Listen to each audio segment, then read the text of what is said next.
Imagine losing your home, your work, your name, your family, and almost every choice you once believed made you who you were.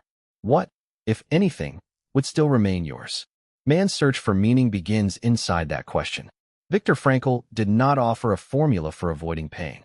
He asked how a human being might continue to live when pain could not be avoided, and when the future had become almost impossible to imagine. This is one of the most influential books of the 20th century, but it is also easy to misunderstand. People often reduce it to one sentence: find a reason to live, and you can endure anything. That sounds powerful. It is also too simple. Frankl's real argument is more careful, more demanding, and more useful. Meaning is not a magic shield against suffering. It is a way of answering life when circumstances have taken away nearly every easy answer. The book has two connected halves. The first is Frankl's account of life as a Jewish prisoner in Nazi concentration camps. The second introduces logotherapy, the psychological approach he developed around the human search for meaning. Later editions include an essay on tragic optimism, the possibility of saying yes to life while fully acknowledging pain, guilt, and death. Before the war, Frankl was already a Viennese neurologist and psychiatrist thinking seriously about purpose, suicide prevention, and what he called the will to meaning. This matters because logotherapy was not suddenly invented in Auschwitz. The camps tested, deepened, and transformed ideas he had already begun developing. In 1942, Frankl and members of his family were deported.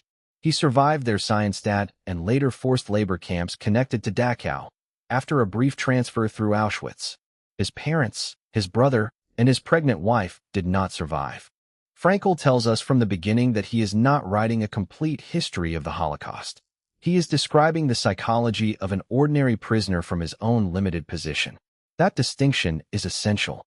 His memories can help us understand one person's inner experience, but they cannot represent millions of victims or explain why one prisoner lived and another died. In the camps, survival depended heavily on forces outside any prisoner's control: selections, disease, starvation, violence, labor assignments, timing, and chance. Frankl says plainly that the best people often did not return. We should hold on to that sentence, because it prevents a cruel misunderstanding. His book is not proof that strong minds survived while weaker people failed. It is an exploration of what inner freedom might still mean inside a system designed to destroy freedom. Frankl describes three broad psychological phases of imprisonment. The first was shock. New prisoners arrived carrying the habits of ordinary life and an irrational hope that something would interrupt the nightmare. At Auschwitz, a small movement of an officer's hand sent people in different directions, though they did not yet understand what those directions meant. Belongings disappeared. Hair was removed. Names became numbers. A human life was reduced, administratively and violently, to whether a body could still work. The mind initially resisted what the eyes were seeing. Frankl describes a kind of temporary optimism, the belief that perhaps he would somehow be spared. But shock soon gave way to the second phase, apathy. This was not indifference in the ordinary sense. It was psychological numbing. Constant exposure to hunger, humiliation, death, and exhaustion forced the nervous system to narrow its attention to immediate survival. Prisoners dreamed about bread. They measured time by tiny possibilities: a warmer place to stand, an extra spoonful of soup, a less brutal work assignment. Sentiment could become dangerous because feeling everything at full intensity would make functioning impossible. Apathy, then, was both a wound and a form of protection. Frankl observed that people adapted to scenes that would once have horrified them, not because those scenes became acceptable, but because the mind could not remain permanently shocked. Yet moments of inner life still broke through. One morning, while marching through cold darkness to forced labor, Frankl thought of his wife. He did not know whether she was alive. In that moment, love became more than physical presence. The image of someone he loved created an interior world the guards could not fully enter. He reached one of the book's central insights. Love allows us to see another person in the deepest sense, even when we cannot possess, reach, or save them. This is not a sentimental claim that love cancels suffering. It did not warm his body or change the camp. His wife still died. The point is that love changed what the moment contained.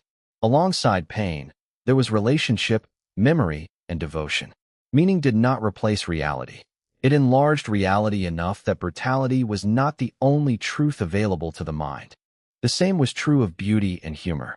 Frankl recalls prisoners noticing a sunset through the trees or making small jokes about camp life. These moments did not make imprisonment less criminal, and they should never be turned into a comforting picture of resilience. Their importance was psychological. For a few seconds, the prisoner was not only an object being controlled. The capacity to notice beauty or create humor preserved a trace of personhood. It reminded people that the inner world had not been completely colonized. Frankl also imagined a future version of himself standing in a lecture hall, explaining the psychology of the concentration camp. That mental image created distance between the suffering self and the observing self. Instead of being only a prisoner trapped in the present, he could also be a psychiatrist who might one day turn experience into knowledge that served others. He had lost a manuscript when he entered the camps, and the desire to reconstruct his work became one of several unfinished tasks pulling him toward a possible future. Here Frankl makes an important observation. Human beings often need not a life without tension, but a worthy direction that creates productive tension. The gap between who we are and what we are responsible for becoming can give energy to life. Comfort alone is not enough. This leads to the will to meaning. Freud emphasized the search for pleasure. Alfred Adler emphasized power or superiority. Frankl believed the deepest human motivation is the search for meaning, the need to experience life as directed towards something worth doing, someone worth loving, or a position worth taking. Notice that meaning, for Frankl, is not the same as happiness. Happiness cannot be commanded directly. If you order yourself to feel happy, you often become more aware that you are not. Frankl believed happiness tends to arrive as a side effect of self-transcendence, when attention moves beyond the self toward a task, a person, a cause, or a responsibility. This is one reason the book feels so different from modern self-help. It does not begin by asking, "What do I want from life?" It asks, "What is life asking from me in this situation?" That reversal shifts us from consumption to responsibility. Meaning is not a single secret sentence hidden inside us. It is a concrete response to a concrete moment. Frankl describes 3 main pathways to meaning. The first is creation, doing a piece of work, building something, solving a problem, serving a cause, or completing a task. The work does not need to be famous. Its meaning may come from the person it helps, the standard it expresses, or the responsibility it fulfills. The second pathway is experience, especially love. Meaning can come through encountering another person, art, nature, truth, or beauty. This corrects the belief that a valuable life must always be productive. Sometimes meaning is not achieved. It is received. Sitting beside someone who is ill, listening without trying to fix them, or becoming fully present to a landscape can be as meaningful as visible accomplishment. The third pathway is the most famous and the most dangerous to misuse, the attitude we take toward unavoidable suffering. Frankl does not say suffering is necessary or automatically meaningful. He explicitly distinguishes unavoidable pain from suffering whose cause can be changed. If a harmful situation can be repaired, escaped, treated, or prevented, then action is the meaningful response. Staying in preventable pain is not heroism. But when a reality truly cannot be changed, Frankl argues that a person may still choose a stance toward it. Illness, bereavement, disability, guilt about the past, or approaching death can remove many options without removing every form of responsibility. The person may still choose honesty over bitterness, dignity over cruelty, or service over complete withdrawal. This does not make tragedy good. It means tragedy does not receive the final word about who the person becomes. Think about the phrase, "choose your attitude." It sounds simple until life becomes severe. We cannot choose every emotion that appears. Trauma, depression, grief, and anxiety are not switches controlled by moral effort. Frankl is better read as saying that somewhere between what happens and our eventual response, there may be a small human space. Sometimes that space is wide. Sometimes it is almost invisible. Therapy, medicine, safety, community, and time may be needed before a person can access it. That nuance matters because otherwise Frankl's message can turn into blame. Telling a grieving person to find meaning too quickly can become another way of refusing to witness pain. Telling someone with major depression to choose a better attitude confuses illness with unwillingness. Meaning can support treatment and recovery, but it should not replace evidence-based medical or psychological care. Logotherapy was Frankl's attempt to help people work with questions of meaning. The word logos refers to meaning. Rather than endlessly examining pleasure or power, the therapist helps a person identify possibilities, responsibilities, and values that may still be available. One major problem Frankl describes is the existential vacuum, a sense of emptiness that appears when instinct, tradition, or social expectation no longer tells a person what to live for. The existential vacuum can hide behind boredom, overwork, status-seeking, compulsive entertainment, aggression, or addiction. A person may be busy all day while feeling that none of the activity matters. Frankl's response is not to invent one universal purpose. Meaning is individual and situational. The right question today may be different from the right question 10 years from now. Logotherapy also uses techniques such as paradoxical intention. When fear creates a self-reinforcing loop, a person may deliberately and humorously wish for the very reaction they are afraid of. Someone terrified of trembling might exaggerate the intention. Tonight, I will show everyone the most impressive trembling they have ever seen. The method can weaken anticipatory anxiety by removing the desperate struggle for control. Another technique, dereflection, shifts attention away from excessive self-monitoring. The harder someone watches for sleep, confidence, happiness, or flawless performance, the more difficult the desired state may become.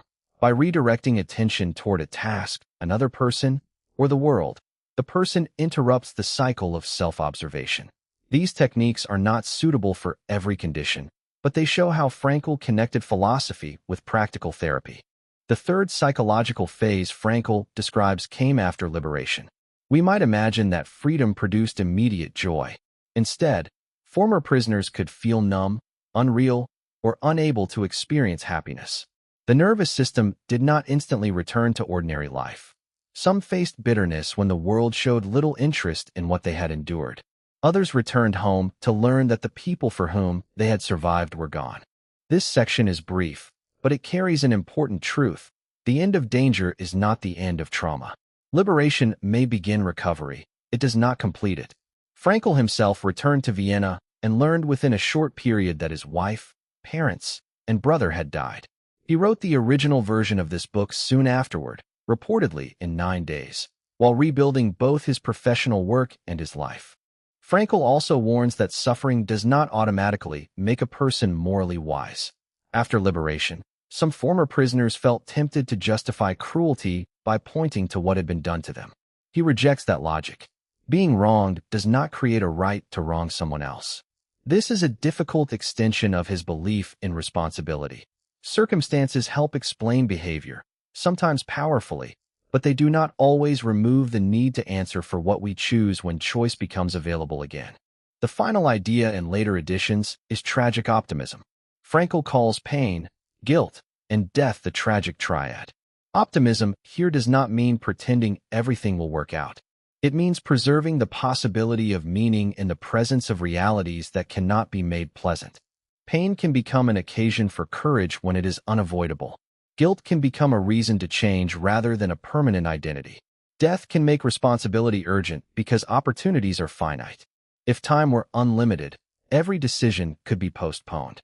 Mortality gives weight to the question of what deserves our attention now. Frankl's credibility comes from several sources. He was a trained psychiatrist, had worked extensively with suicidal patients before the war, survived Nazi persecution and imprisonment, and spent decades developing and teaching logotherapy. Modern meaning-centered therapies, especially in serious illness and palliative care, have reported promising effects on quality of life, hope, meaning, and psychological distress. But the evidence has limits. Meaning-centered interventions vary widely. Studies are often small, and some research populations are very specific. Modern reviews call for more rigorous randomized designs and longer follow-up. Frankl's philosophical claim that meaning is the primary human motivation is not a settled scientific fact. People are motivated by attachment, safety, pleasure, status, habit, biology, culture, and many interacting needs. There is also historical criticism of man's search for meaning. Some Holocaust scholars argue that Frankl shaped the camp narrative too neatly around a theory he already held, and that readers may come away with an exaggerated sense that attitude determines survival. The book compresses experiences from different camps and is not always precise about location or chronology. Frankl spent only a few days at Auschwitz before being transferred to labor camps associated with Dachau. A detail popular summaries often blur. These criticisms do not erase his imprisonment, his losses, or the value of his psychological reflections. They tell us how to read responsibly. This is a personal and philosophical testimony, not a comprehensive history of the Holocaust and not a controlled survival study. It should be read alongside other survivor accounts and serious historical scholarship, especially voices that resist turning catastrophe into a reassuring lesson. The most important ethical boundary is this: no victim's death proves a lack of meaning, hope, courage, or character. Survival in the camps was shaped overwhelmingly by violence and chance. Frankl offers one survivor's account of inner resistance. We honor that account best when we refuse to use it to judge those who did not survive. So how can an ordinary person apply the book without trivializing the conditions from which it came? Begin with a problem you are facing now, not the meaning of your entire life. Ask, what part of this situation can I change? If something can be changed, identify one action. Make the appointment. Leave the harmful environment. Ask for help. Repair the mistake. Meaning often begins as responsibility in motion. Then ask, what is being asked of me that is larger than my comfort? It may be caring for someone, completing honest work, keeping a promise, learning a skill, or telling the truth. A purpose does not need to impress strangers. It needs to connect your next action with something you consider worth serving. Next, notice which pathway to meaning is available today. Is there something to create, someone, or something to encounter with full attention, or an unavoidable reality that requires a courageous stance? Do not force the third path when the first path, changing the situation, remains possible. Finally, create a future point of connection. Frankl imagined a lecture hall and unfinished work. Your future image may be smaller: attending a child's graduation, finishing a qualification, helping one person through an experience you understand, or simply seeing what becomes possible after the current week. The image is not a guarantee. It is a direction. Man's search for meaning lasts because it refuses to promise a painless life. Instead, it insists that pain does not exhaust the content of life. Work can still call us. Love can still connect us. Responsibility can still orient us. And when choice becomes terribly narrow, the remaining choice may still matter. The book leaves us with a question that is more active than what is the meaning of my life? What is this moment asking me to do? Love, create, change, or endure with dignity? Share your answer in the comments, and tell OneBook which book should become the next complete audio guide.